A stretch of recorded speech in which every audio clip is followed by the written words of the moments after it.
Space, huh? So that's what this is gonna be. Next slide.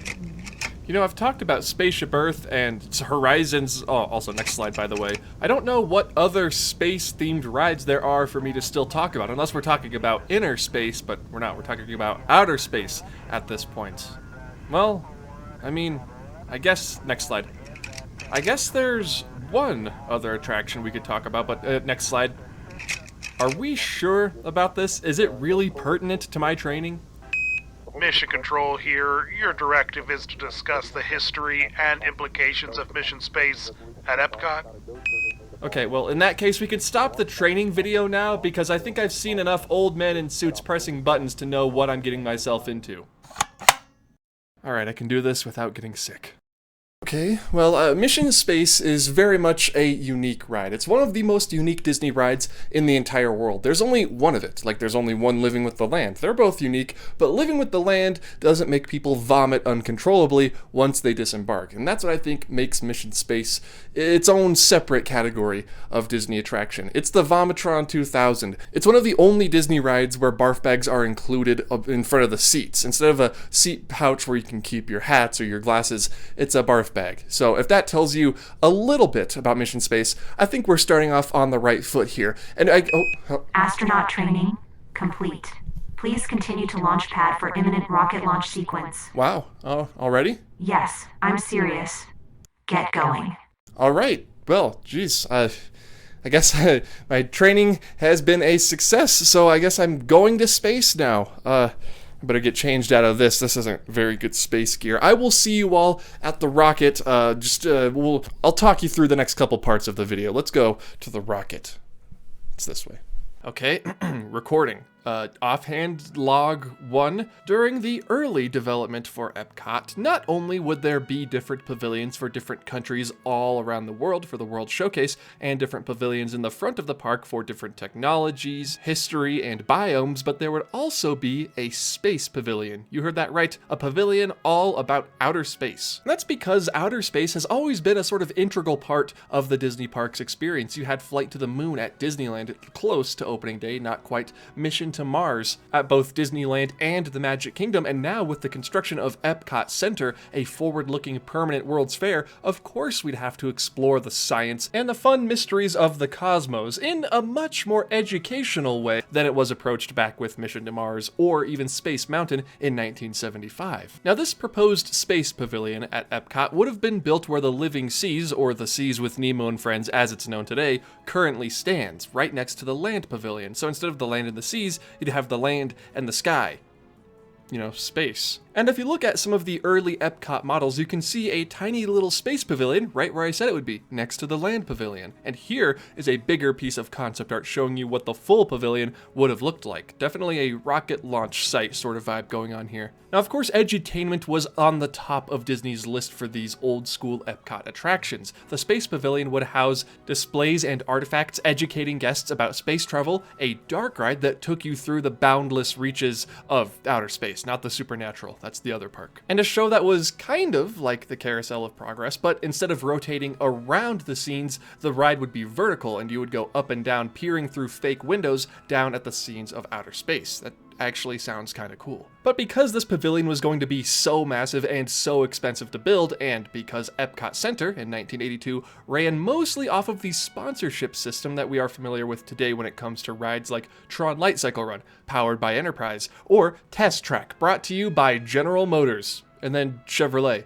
and then General Motors again. But because of the sheer cost of constructing this space pavilion and the lack of a sponsor, it was pushed off to a later date. It was going to be part of Phase 2 of Epcot, along with the Living Seas and other attractions, like the planned clone of the Matterhorn bobsleds from Disneyland that was going to be built in the Germany pavilion. Still should consider building that though, Disney. Just a little bit smoother on the track this time, just a tiny bit. Plans would then shift to the eastern side of the park by the Universe of Energy and World of Motion. And the Space Pavilion was scaled back significantly to just a single dark ride. This dark ride became known as one of the best attractions in Disney history, a very slow-moving, peaceful, sort of cheesy ride through the future. Not necessarily, in this case, outer space, although you could go at the end of the ride. I'm just building this up. It's Horizons. Horizons was built instead of the Space Pavilion. And while most of the scenes in Horizons would take place on Earth, there were a couple that would take place in space, specifically on the Brava Centauri space station. A space station, by the way, that is part of the same line or the same family as the Centauri space station that we visit when we dine at Space 220. It's all tied together. And then at the end of the ride, before returning to the future port, or as the cast members would call it, the unloading station, guests would be able to choose between 3 endings: Sea Castle, an underwater sea base; Mesa Verde, similar to the Mesa Verde scene we saw earlier; once again, Brava Centauri. So while Horizons was more of a futuristic carousel of progress, looking forward to the future and seeing what sort of technologies could be developed during the, I guess compared to today, the relatively peaceful time of the American 80s, it wasn't that space dark ride or that space pavilion that we had been promised and even shown years before Epcot even opened. But don't worry, my friends, a sinkhole and structural integrity will soon change that, because we're not here to talk about Horizons. As much as I really just want to talk about Horizons all day. Okay, well, I told you I could talk about Horizons all day, but we're not here to talk about Horizons. We're here to talk about Mission Space, and I'm here to launch myself up to the space station. I don't think I'm qualified to do this, but I think I should be okay. They didn't really give me a seatbelt, so I just gotta kind of hold on. Are we ready to launch, computer? Launch has already initiated. Commander, are we ready to launch? Ready to launch. All right. Well, I guess that means we're ready to go. I'm just gonna hold on really tight. Okay. I don't have any controls or anything, so it's up to you. Mission control. So I guess launch. 1, 0, all engine running. Okay, yeah, I gotta hold on really tight for this one. Oh my. Okay, there's some G's. Oh, there's some G-forces. Oh, there's some G-forces. Let's talk more about Mission Space while I'm doing this whole launch thing. Mission Space, right? No, not Horizons? When faced with the decision between renovating and reopening Horizons with a brand new storyline and animatronics and special effects, or tearing down Horizons altogether and building a new attraction in its place, Disney, as we clearly know by looking at the spot today, went with the latter. There exists online, however, photos of a concept proposal from March of 1996 exploring Disney's original idea for a replacement to Horizons. This would include them shortening the existing ride track for Horizons to make room for another second ride within the same show building. The new attraction would be called The Speculator and was sort of a precursor to Soarin' or Flight of Passage, where guests would be lifted above a domed screen, as opposed to Soarin' or Flight of Passage where you're put in front of a domed screen, you're above it in this version, flying through scenes of outer space. It's supposed to simulate spaceflight, where the seats would pivot and rock back and forth to simulate the motion. Now you can see the proposed ride vehicles for this concept proposal for the Speculator that never ended up getting built, and I guess we're standing the whole time as the ride will move and pivot. I don't know if that's the safest thing in the world, but I'm sure Disney could figure it out. But a motion simulator where the guests are standing is definitely very out there. It's a very bold move from Disney. And it says during this experience, while we're pivoting and standing in this ride vehicle, we'd be suspended as high as 60 feet in the air. So if you're afraid of heights, this ride makes Soarin' look like child's play. Although I will say, however, I think I'd be into it. I think this would be a lot of fun. And the ride was called The Speculator because we'd explore different scenes of speculation. Are we alone in the universe? Can we travel faster than light? It would pose questions as well as inform and teach about what science we have today. and how we got that science in the first place. There was a whole historical aspect to the ride. And while this all sounds awesome, I'm guessing due in part to the budget Disney had for the replacement for Horizons, this concept was nixed. Now, there were multiple reasons why Horizons closed. It didn't have a sponsor in the very sponsor-heavy environment that was Epcot back then.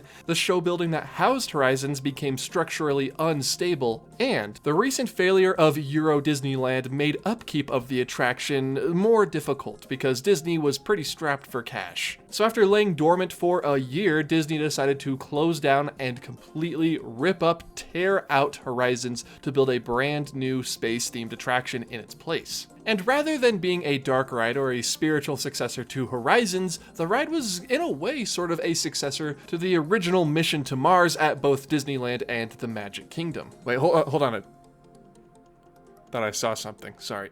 And in April of 2000, Disney went public with their plans for building the brand new ride that would be deemed Mission Space. And they said that the reason Horizons had to be torn down is because Mission Space was too big to be held within the former Horizons show building. And looking at some aerial scans, you can see that they kind of lied on that one. After consulting with a few of their friends from NASA, Disney decided that the new ride would be based on a simulator that real astronauts used to train to go to space. Now, this wouldn't be like Star Tours or Body Wars before it. Mission Space was going to be a centrifuge. You and your designated crew would sit in pods attached to the centrifuge that would spin faster and faster, exposing guests to 2.5 G-forces when the rocket launches at the beginning. Now, for reference, the maximum G-force you can feel on the Rock and Roller Coaster at Hollywood Studios is 5 Gs, and the loop on the Incredicoaster over at California Adventure maxes out at 4 G-forces. So while Mission Space's launch is technically only half of the most intense G-forces you'll feel on the Rock and Roller Coaster, you're spinning the entire time, and you can absolutely feel it, or at least I can, but I'm getting ahead of myself. I'm talking about the mechanics of the ride. Let's go back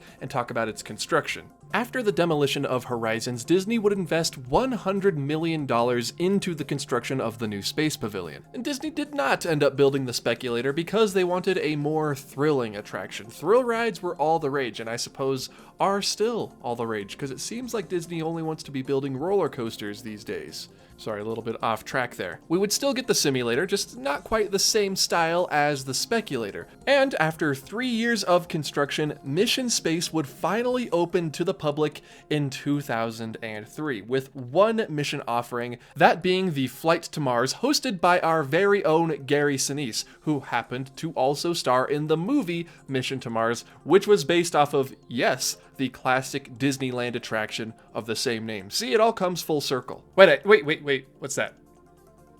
No, nothing. Could have sworn I saw something in this picture. It's probably not important.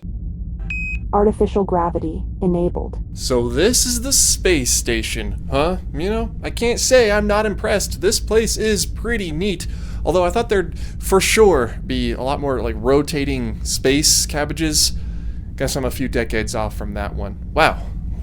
Boy, did we talk about Mission Space, right? That was crazy. I definitely didn't throw up 4 times on the way up here. But that's neither here nor there. We need to talk about the mechanics of this ride, capacity, how the centrifuges work, because genuinely, I never went in a centrifuge in my astronaut training. I just kind of showed up and then signed a paper, and now here I am. So I guess it's a little bit easier to be an astronaut than I thought. So how does Mission Space work? Why does it work? And what makes it unique aside from, you know, all the vomit bags and everything? Because I've never been in a centrifuge before. I'd like to go on Mission Space and experience it, but 220 miles up. The ride actually has a pretty relatively large capacity. It consists of 4 different centrifuges with 10 capsules in each centrifuge, and then 4 people to a capsule. It makes the hourly capacity of Mission Space 1,600 riders per hour, which isn't bad. I mean, by no means is it good, it's not Pirates of the Caribbean, but it definitely is a middle-of-the-road sort of capacity ride, with rides like Rise of the Resistance being about 1,280 guests per hour, and Flight of Passage being about 1,600, so a little bit less than Mission Space, and the demand for that ride is way higher. Each of the pods contains a fan that gently blows air in guests' face to help reduce the effect of motion sickness, and I will tell you from my first-hand experience, they do not work. And it is the first Disney attraction to include barf bags after its opening. They weren't included when the ride first opened, but because of a large amount of messes that the poor guests were making after the attraction had ended, Disney decided to include the sickness bags on board the actual pod. And then, of course, you have the open-face trash cans for when you disembark, similar to Cosmic Rewind. Although, I don't really get motion sickness that bad on Cosmic Rewind. I get a little dizzy for a second, but that's fine. I'm getting older though, so my days are numbered. The centrifuge would rotate at a top speed of 16 RPM, or 35 miles per hour, giving those guests that aforementioned 2.5 Gs upon liftoff and then eventually upon landing. I do believe it spins around some more during landing. I could be mistaken though. And the ride, when it first debuted at Epcot, was relatively popular. It was a very high-tech ride for its time. You couldn't really board a centrifuge anywhere.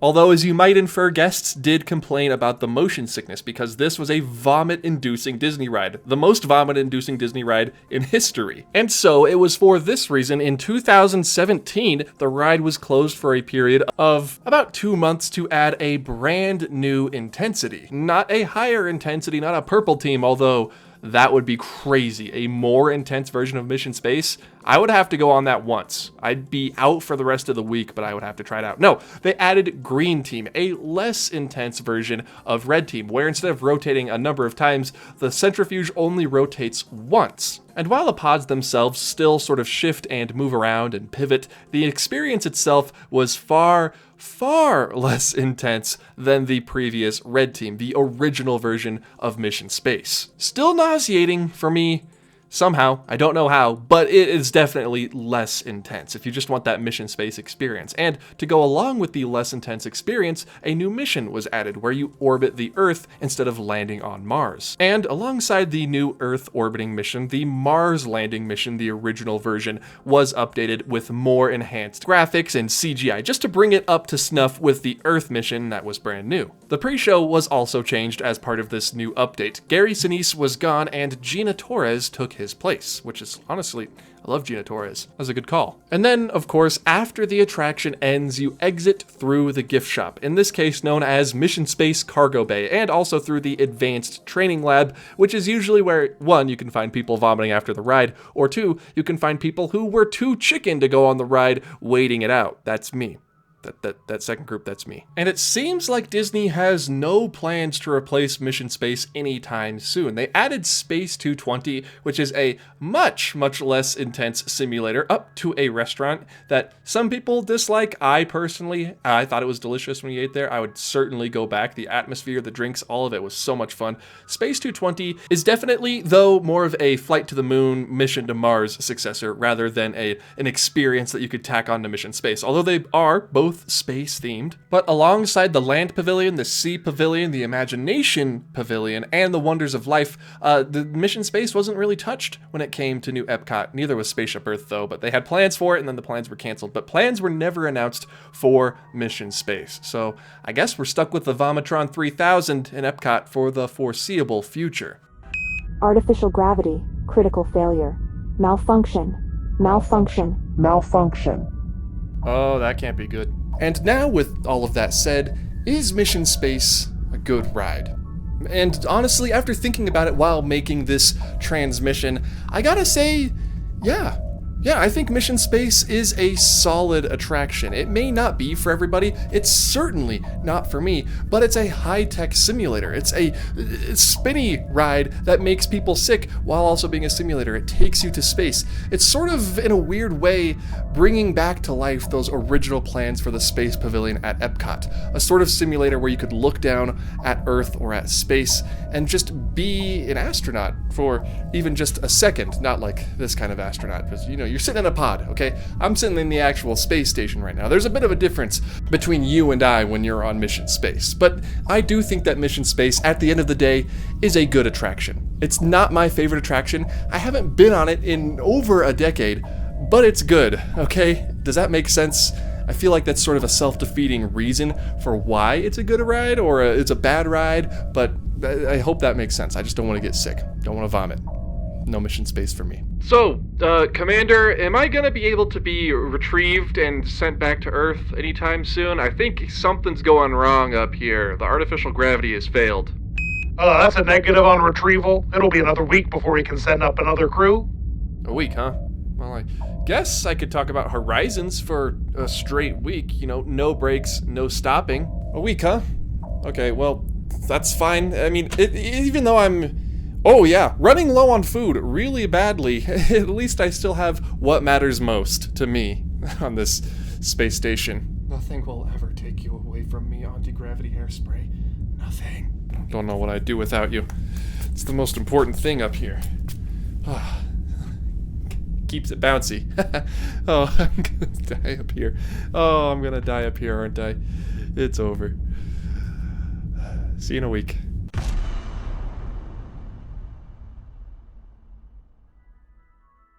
Hello there, everybody. Thank you all so much for watching this video about the history of mission space at Epcot. I'm transmitting this to you using the last of the space station's power, so hopefully it's making it across loud and clear. If you enjoyed this video, please be sure to hit the like button, and if you're new around here and you want more videos from me in the future, please call Mission Control and tell them to hurry up, and also subscribe. A big thank you, as always, to my supporters over at patreon.com. They help make it so I can keep making these videos week after week, day after day, year after year, hopefully. If you want to join their ranks, you can. Head to the link in the description down below, and even just $1 a month will get you access to most of the perks. However, if you'd rather follow me for free on other social media sites, I am available on Instagram, TikTok, Twitter, and Blue Sky. At Offhand Disney is my handle. You can find me really easily. It's just Offhand Disney everywhere. However, everybody, that is going to be the end of today's video. I'm losing oxygen flow to the brain, if you can't tell. Again, everyone just let Mission Control know. Just send a crew up a little bit quicker than they had planned, and I'll be here talking about Horizons. So Horizons didn't open with Epcot, actually. It opened later on, in a couple of years after. And it was a dark ride that took us...